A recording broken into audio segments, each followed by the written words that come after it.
Thank you so much for such a beautiful welcome, and I must say abundance should be the word for Assam.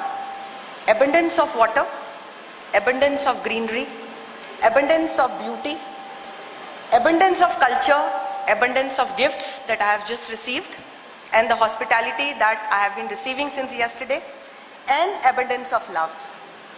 So thank you so much, Assam, for welcoming me in such a beautiful way. I have come to Assam for the first time.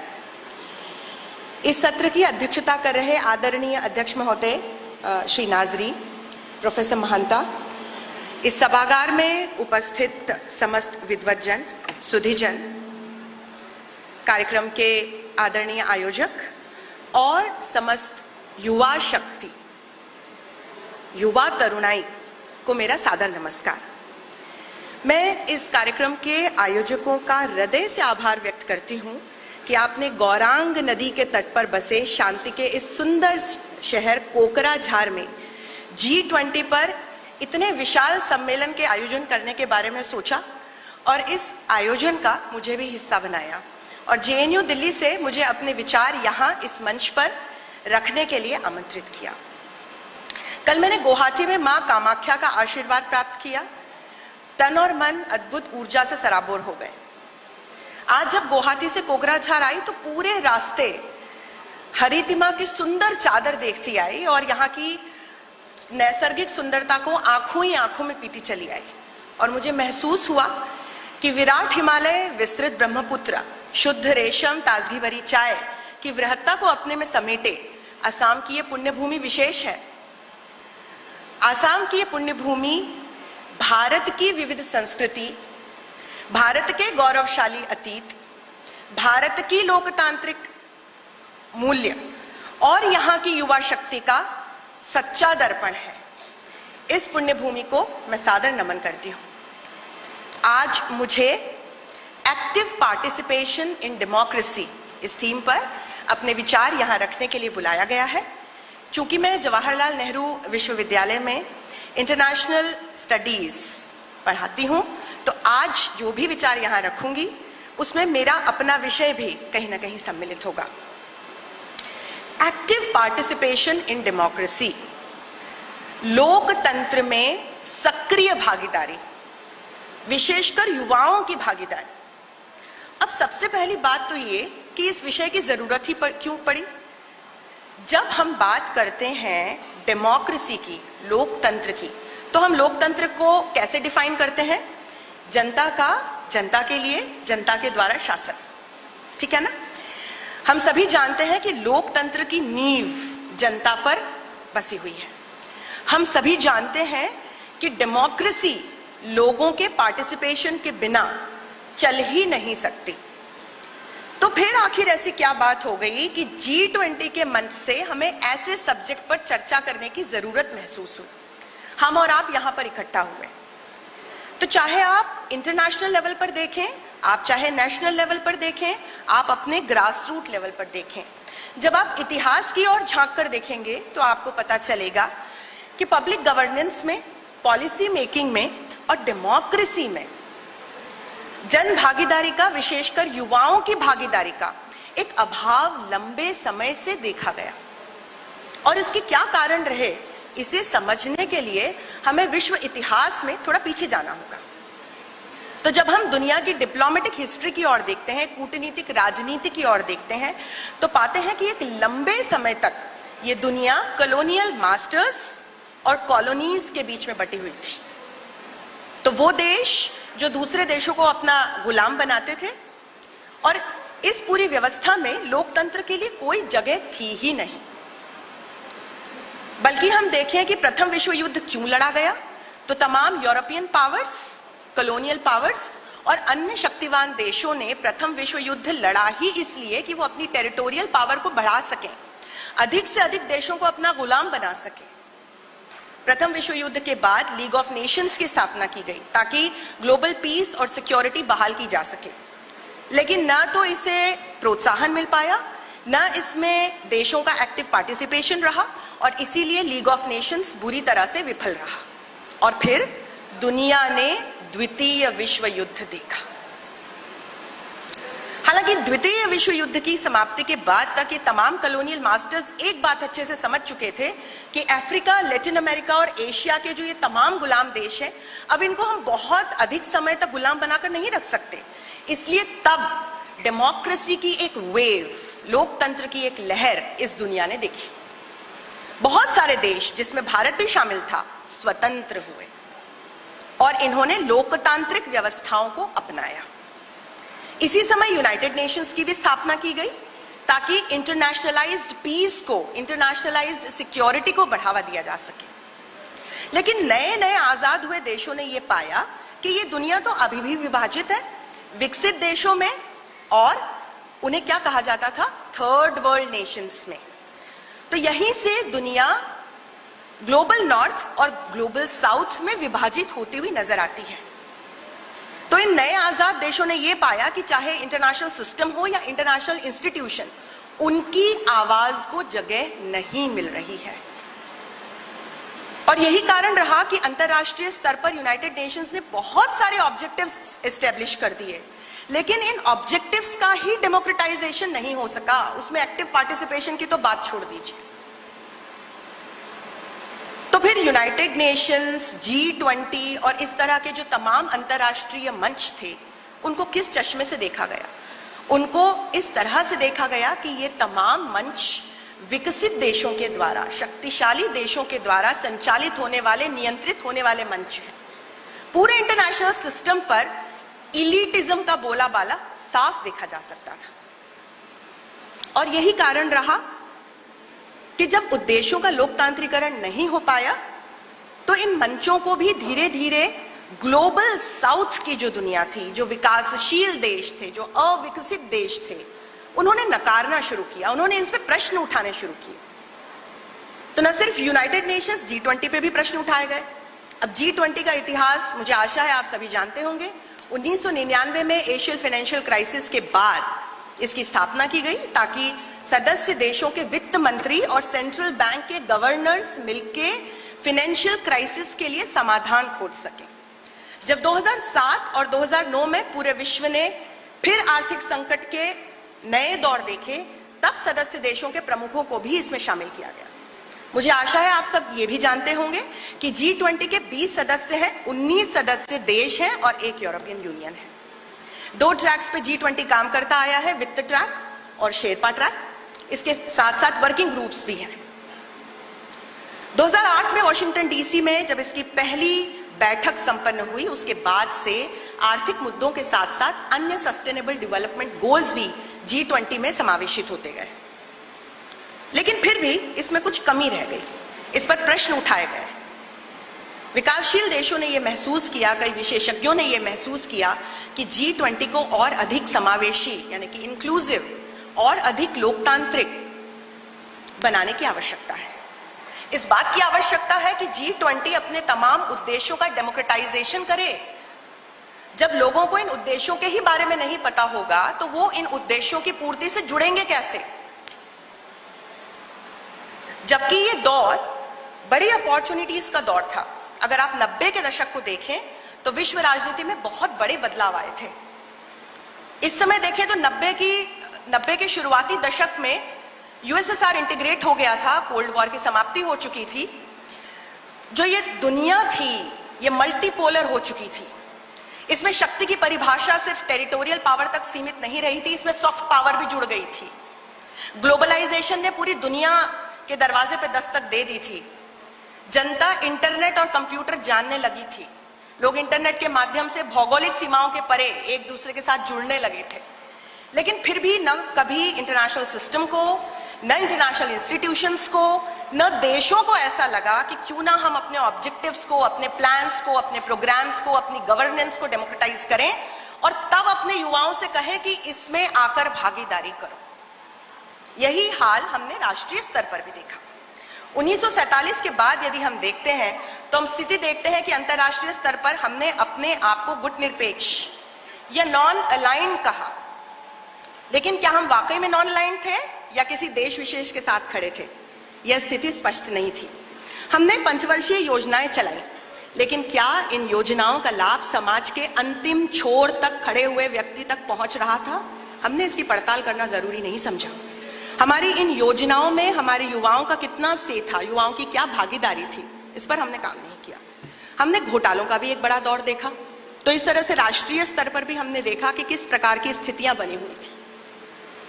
तो आज जब भारत अपना अमृत काल मना रहा है, आजादी के 75 वर्षों के बाद आज जब हम भारत को G20 जैसे मंच का अध्यक्ष बना हुआ देख रहे हैं, तब यह बदलाव दिखाई पड़ता है कि जन भागीदारी को एक बहुत बड़ा उद्देश्य बनाकर इस पे काम किया जा रहा है। तो चाहे अंतरराष्ट्रीय स्तर हो, राष्ट्रीय स्तर हो या स्थानीय स्तर हो, तमाम वैश्विक उद्देश्यों का डेमोक्रेटाइजेशन हो, इन तमाम उद्देश्यों का बेनिफिट जो है वो एक एक व्यक्ति तक पहुंचे, इसे मिशन बनाकर अब हमारी सरकार काम कर रही है। और मुझे अंतरराष्ट्रीय राजनीति के प्राध्यापक के रूप में कहने में कतई संकोच नहीं होता कि यह बदलाव मुझे 2014 के बाद से देखने को मिलता है, और इसका पूरा श्रेय हमारे माननीय प्रधानमंत्री श्री मोदी को जाता है।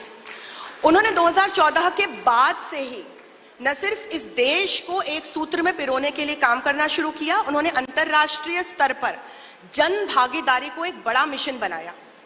और यही कारण है कि आप आज देख सकते हैं कि किस तरह से जो अलग अलग अंतरराष्ट्रीय उद्देश्य हैं, चाहे वो फूड सिक्योरिटी से जुड़े हुए हो, एनर्जी सिक्योरिटी से जुड़े हुए हो, चाहे वो सस्टेनेबल डेवलपमेंट से जुड़े हुए हो, चाहे वो क्लाइमेट चेंज कंटेनमेंट से जुड़े हुए हो, चाहे वो वॉर अगेंस्ट टेररिज्म से जुड़े हुए हो, इन सबको कहीं ना कहीं हमारी सरकार ने राष्ट्रीय स्तर पर योजनाओं के रूप में परिवर्तित कर दिया है, और स्थानीय स्तर पर आज हम सब उन योजनाओं का कहीं ना कहीं हिस्सा है। तो देखिए, जब एक्टिव पार्टिसिपेशन की हम बात करते हैं, तो चाहे युवाओं का एक्टिव पार्टिसिपेशन हो या हम सभी का एक्टिव पार्टिसिपेशन हो, उसके लिए कुछ स्थितियों की आवश्यकता है। एक्टिव पार्टिसिपेशन की ताली सिर्फ एक हाथ से नहीं बज सकती, एक और इसके लिए सरकार को प्रयास करने पड़ते हैं ताकि जनता शिक्षित हो सके, जनता अपने अधिकारों और कर्तव्यों के प्रति जागृत बन सके, जनता को सरकार का एक एक उद्देश्य पता हो, पॉलिसीज पता हो, गवर्नेंस पता हो, और वो उसमें अपना कंट्रीब्यूशन दे सके। हमारे युवा आर्थिक रूप से आत्मनिर्भर बन सके, उनकी एंटरप्रेन्योरशिप को हम बढ़ावा दे सके, उनके सामने करियर के ऑप्शंस रख सकें, तब हम उनसे कह सकते हैं कि आप आइए और गवर्नेंस में एक्टिव पार्टिसिपेशन कीजिए। लेकिन जब ऐसा हो रहा हो, तब युवाओं से यह पूछना लाजमी है कि आज के विश्व गुरु भारत में, आज के इस प्रणेता भारत में आपका कंट्रीब्यूशन क्या है? क्योंकि आप बहुत सौभाग्यशाली हैं, मैं बहुत सौभाग्यशाली हूं कि हम विश्व के सबसे बड़े लोकतंत्र का हिस्सा हैं। तो आज भारत ने पूरे विश्व के स्तर पर अपनी विश्व गुरु की छवि को अर्जित किया है। एक प्रणेता के रूप में भारत उभरा है। कोविड-19 के काले कालखंड में हमने 150 से भी देशों से भी ज्यादा देशों को अपने होममेड वैक्सीन मुहैया कराए। समय पड़ने पर श्रीलंका और नेपाल जैसे अपने पड़ोसी देशों की हमने मदद की। हमने ब्राजील जैसे देशों को सुदूर लैटिन अमेरिका में अपने टीके भेजे। हमने G20 जैसे मंच को लोकतांत्रिक तरीके से विकासशील देशों से, अविकसित देशों से, ग्लोबल साउथ से जोड़ने का काम शुरू किया।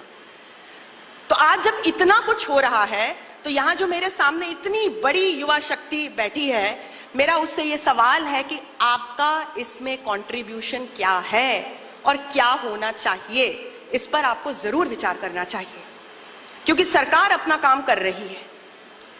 तो G20 के मंच से यदि मैं बात करूं, तो G20 के मंच से नॉर्थ और साउथ के बीच की खाई समाप्त हो सके, ग्लोबल साउथ को एक नई आवाज मिले, उसे सशक्त बनाया जा सके, अविकसित देशों को भी विकासशील देशों के साथ और विकासशील देशों को विकसित देशों के साथ आगे लाया जा सके, और तमाम ऑब्जेक्टिव्स का डेमोक्रेटाइजेशन हो सके, ताकि आपको, मुझे, इस सभागार में बैठे हर एक व्यक्ति को, कोकराझार के हर एक व्यक्ति को, आसाम के हर एक व्यक्ति को, भारत के हर एक व्यक्ति को, विश्व के हर एक व्यक्ति को इन अलग अलग योजनाओं का, इन उद्देश्यों का लाभ मिल सके।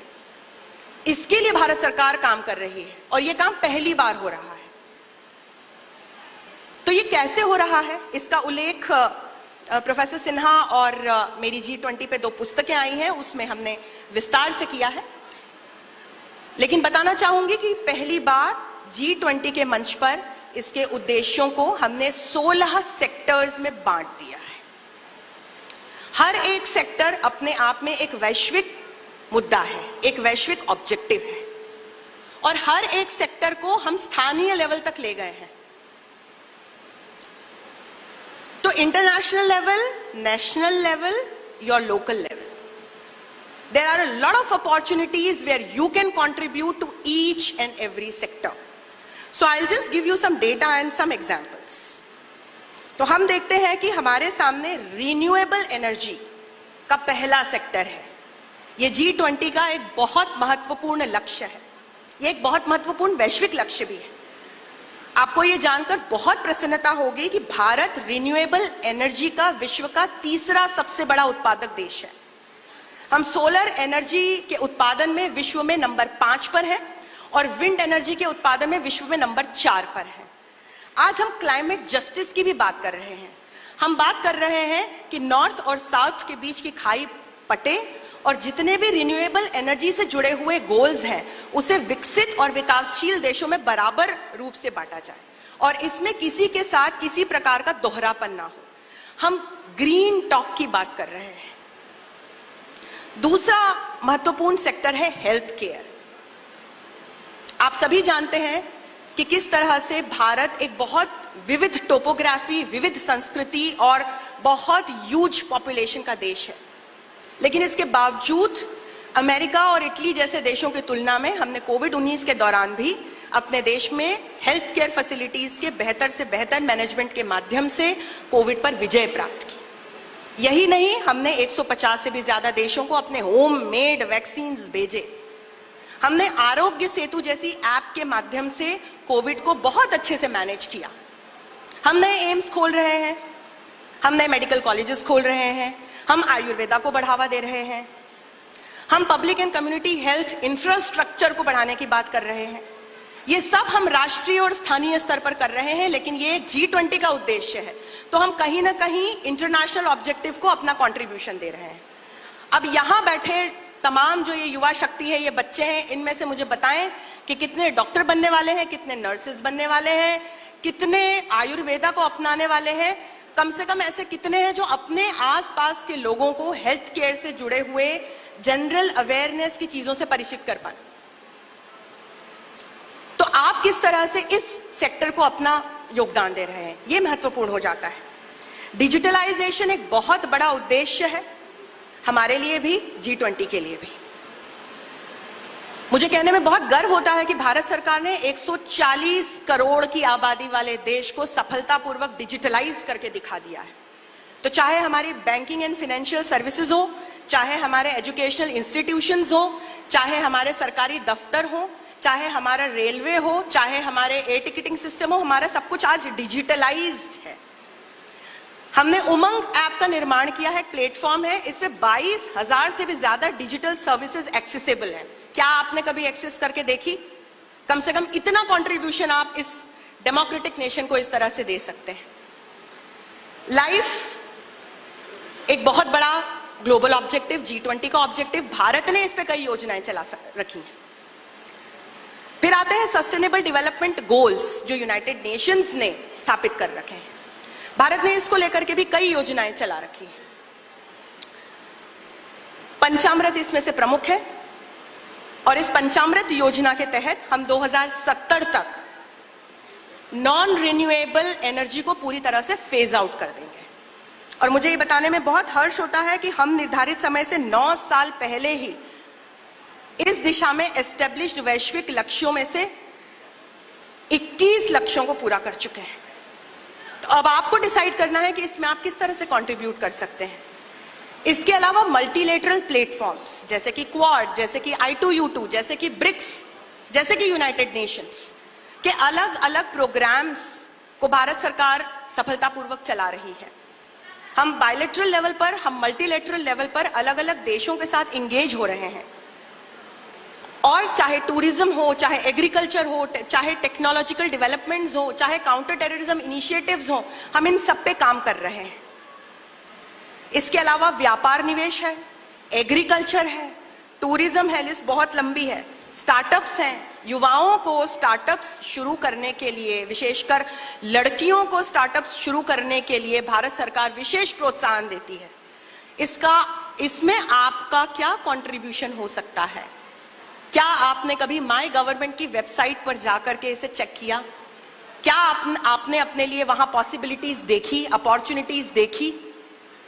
यदि हां, तो आप बहुत अच्छे से एक्टिवली इस देश की डेमोक्रेसी को अपना कंट्रीब्यूशन दे रहे हैं। फिर हमारी संस्कृति है, शिक्षा है, स्किल डेवलपमेंट है, फाइनेंशियल इंक्लूजन है, टूरिज्म है, विमेन एम्पावरमेंट है, और last but not the least anti corruption है। ये तमाम 16 ऐसे क्षेत्र हैं जो भारत सरकार ने G20 के 16 सेक्टर्स के रूप में एस्टेब्लिश किए हैं, और हर एक सेक्टर को यदि आप जाकर के देखते हैं तो कुछ ना कुछ योजनाएं, कुछ ना कुछ कार्यक्रम चल रहे हैं जिसका सीधा सीधा डिजिटल एक्सेस आप तक है। आपको सिर्फ इससे संबंधित जानकारियां देखनी है, इसमें आप अपने आप को कहां पाते हैं ये देखना है, और अपना कंट्रीब्यूशन प्रोवाइड करना है। तो हम समाधानों की ओर बढ़ रहे हैं, अब हम समस्याओं की बात नहीं कर रहे हैं। तो अमृतकाल में G20 के नए अध्यक्ष के रूप में भारत ने अंतर्राष्ट्रीय स्तर पर आज एक शक्तिवान देश की छवि बनाई है। चाहे वैक्सीन भेजने की बात हो, पड़ोसी देशों की मदद की बात हो, पुतिन को साफ साफ कहने की बात हो कि भाई ये सदी युद्ध की सदी नहीं है, ये सदी तो डेवलपमेंट की सदी है। भारत आज अंतर्राष्ट्रीय स्तर पर अपना अभूतपूर्व योगदान दे रहा है। अब हमें यह ढूंढना है कि मैं इसमें कहां हूं, आप इसमें कहां हैं, क्योंकि आपसे ही यह देश बनता है, आपसे ही इस देश का भविष्य बनता है। और कल जब आप अपनी अगली पीढ़ी को यह देश देंगे तो किस स्वरूप में इस देश को देना चाहेंगे ये आपको तय करना है। और इसीलिए इस लोकतंत्र की पुण्य धरा पर युवा शक्ति की आहुति बहुत आवश्यक है। तो जब मैं कॉलेज में पढ़ती थी, जयशंकर प्रसाद की एक कविता मुझे हमेशा बहुत प्रेरित करती थी। आज उसी कविता की पंक्तियां दोहराकर अपनी वाणी को विराम दूंगी और आप सभी से यह आशा करूंगी कि आप सभी विश्व के इस सबसे बड़े लोकतंत्र के अलग अलग कार्यक्रमों का हिस्सा बनते रहेंगे और राष्ट्र निर्माण में अपना योगदान देते रहेंगे। हिमाद्रि तुंग श्रृंग से प्रबुद्ध शुद्ध भारती, स्वयं प्रभा समुज्वला स्वतंत्रता पुकारती। अमर्त्य वीर पुत्र हो दृढ़ प्रतिज्ञ सोच लो, प्रशस्त पुण्य पंथ है बढ़े चलो बढ़े चलो। असंख्य कीर्ति रश्मियां विकीर्ण दिव्य दाहसी, सपूत मातृभूमि के रुको न सूर साहसी। अराति सैन्य सिंधु में सुवाड़ अग्नि से जलो। परेशानी आए तो डरना नहीं है। अराति सैन्य सिंधु में सुवाड़ अग्नि से जलो, प्रवीर हो जयी बनो बढ़े चलो बढ़े चलो। तो अंत में ऐसी कविता के बाद हमें क्या कहना चाहिए? भारत माता की, भारत माता की, भारत माता की। धन्यवाद।